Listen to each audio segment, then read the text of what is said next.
Hey, on day 2, it's a 24-hour FBA breakthrough and how morning sickness accidentally launched my Amazon business. It wasn't my morning sickness, it was my missus, but it was a strange way in terms of how the Amazon business started to grow.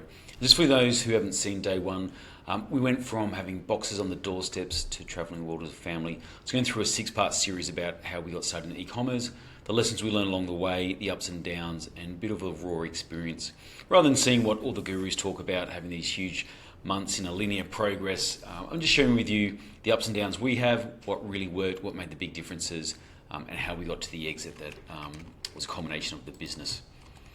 So 2009, previous video, we had the WordPress site. We're getting 1 or 2 sales a month. Then we put on video, we got to about 1 or 2 sales a day. But then in 2009, I was bored of the consulting work and I took a year off to go through South America. Here's a picture of me hang gliding outside Copacabana with the beach in the background. And this was a really good experience because I took a lot of principles out of the 4-hour work week. This is one of my favorite books. This was Tim Ferriss's very first book.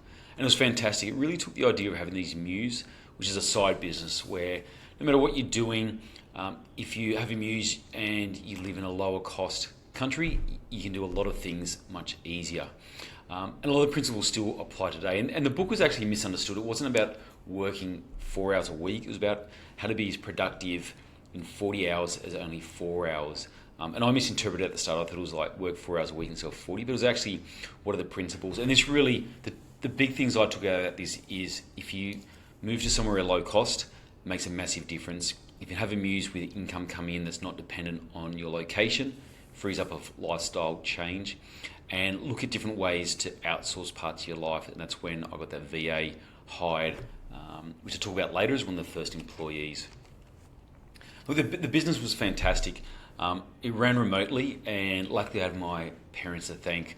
I think I used to forward through the PayPal email. So the email would come through PayPal and then we'll forward to them and then they would go to the post office. So it wasn't 100% automated, but I said to them, look, just go on I think I said to them go on a Monday and a Thursday. So there would be the weekend orders on a Thursday. So they don't have to go twice a week and it wasn't far from them. They did it for me, which is fantastic. Remember one day, this is from Iguazu Falls. It's on both Argentina and the Brazil side. And I remember going there and that was one of the best days I had in sales. Where I got back from a lovely day out, and I can't remember the exact amount, but it was about 3 or 4 times the amount it cost me to live that day, have dinner, go out, that I made online. I didn't have to do anything for it. And when you're backpacking back then, it was a fantastic experience because everyone was watching costs, how to do stuff. And I thought, wow, this is a really great way to be able to live and travel.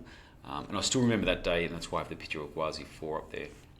As I said, look, it covered the costs and the meals. And look, the one on the right wasn't how I ate. I pretty much stayed in dorms the whole time, but that didn't actually. I enjoyed it because you get to meet people, and this is a very different age group. So this is going back 15 plus years, very different now. So it wasn't the fancy meals on the right. It was pretty much living in the dorms, which is fantastic. But actually, after a year of traveling, I was more happy at the end just to get my own room. It was much more enjoyable. I was over staying nights with 6 or 8 people. That was just part of the experience. I just want to share that for me because this was a massive win in business and life where you could actually travel and not be restricted about saving up for money and going away. And most people when I met traveling back then was about how long can you go for, how long will my money last. As for myself, when I had the money coming in, covering costs, it was almost like travel as long as you want because I was in low cost areas. And I eventually went away for about 12 months and it was a really great, fantastic experience. The actual goal was actually become a yoga teacher. But I discovered my passion was for practicing it, not teaching it. And I really enjoyed it. I thought it was fantastic, but it was not something I wanted to do once I realised. I love the teacher training, went through the courses. But some people liken it to when people go to the pub. Like people sometimes like in the pub and having a drink, but they don't want to work in the pub. And that's what I realised with the yoga teacher training. It was part of the travel. It was really fantastic fun, but it wasn't where I wanted to spend a career.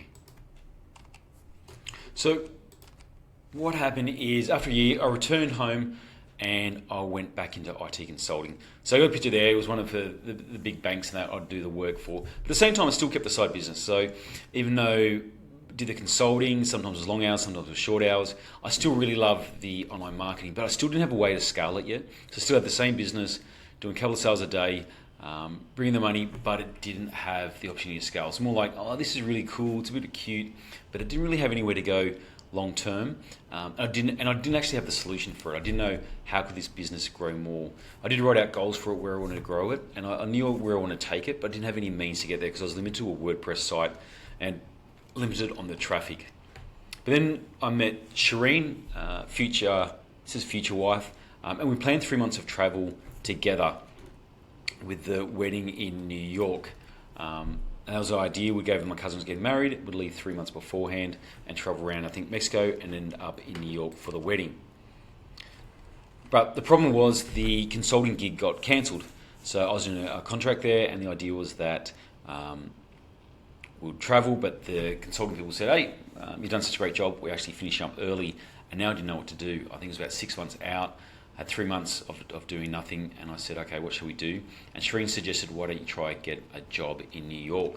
I didn't really believe it was possible, but surprisingly landed a consulting gig in New York in IAG, a big insurance company.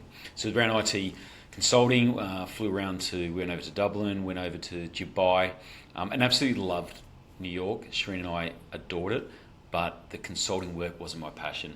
I was fine at it, but I really enjoyed it. I love being in New York. Living in West Virginia was absolutely fantastic. We had the best time.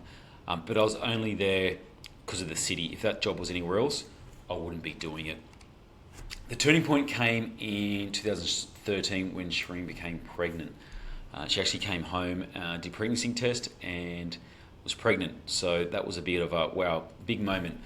But also it affected, in a surprising way, the business. So what was happening is that the product we had, those Wizzy Wheels, had an unusual smell, and it made Shireen's morning sickness really bad. So the product was being stored under the bed, and it had this caramel smell, and for some reason it really triggered Shireen's morning sickness. And what she said was, you got to find another way. You can't have this product we're in a 1-bedroom apartment. You can't have it in the house. You have to find another way to get it out there. So what we did, within about 24 hours, I found about Amazon FBA. So what I found out was Amazon FBA, great, I can send my inventory there, Amazon stores it, Amazon will send it out, Amazon may get some customers. So it wasn't such a bigger one for me. The main thing was it was somewhere to store and send it. I actually wasn't really that big on the sales. I wasn't aware of what they could do. I was getting my sales through the website, but this solved the problem of being able to send out the orders. Basically, once an order came through, I could log into Amazon, take me a couple of minutes, and I could fill it through Amazon. So that was a real big turning point for me. And what I did was I listed the product at a higher price on Amazon, but it maintained the similar sales volume. So that was a bit interesting for me. I had a look at that, and I put it on there, and I went, oh, okay, this is pretty interesting. I'll put it on there, and the sales kept the same, even a higher price. So that was a bit of an eye-opener, and I got a couple of sales coming through FBA, so most of them through the website, but every now and then I'll get a sale for FBA. And this listing wasn't optimized at all. It was pretty much the image, a few words on each bullet point, and that was it. So it was a bit of an eye-opener. So I went, oh, okay, maybe this does have some potential. So it solved the listing problem. It solved the problem of where to store the inventory, but I didn't actually realize the growth potential, that I'd actually stumbled upon something really good. There's an observation about that, because sometimes you don't realize when an opportunity is just so close to it.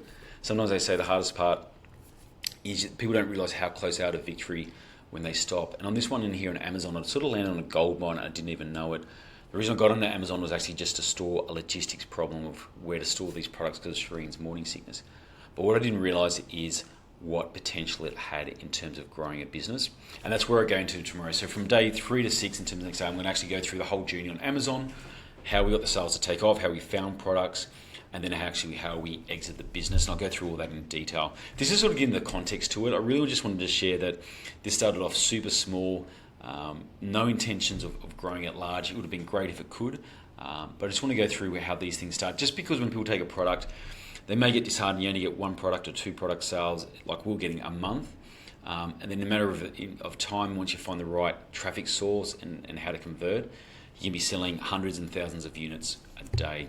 But what also I want to share with you guys is Amazon Master Training System. Look, this is something put together just to help you guys. If you go to the link above, or free, just to help people out, we'll actually show you how we help people on Amazon grow. There's PPC checklists. If you work at agency, questions to ask them. How to rank on PPC 1 in terms of your PPC structure. Some of our best videos we've made, and also a whole bunch of information about growing it. All free, no charge at all. All you need to do is go to the address, pop your email, and it will get sent out to you. So guys, I just want to share that to you. Look forward to the feedback below, and any way we can help you guys go, and I will be sharing the next days 3 to 6 shortly.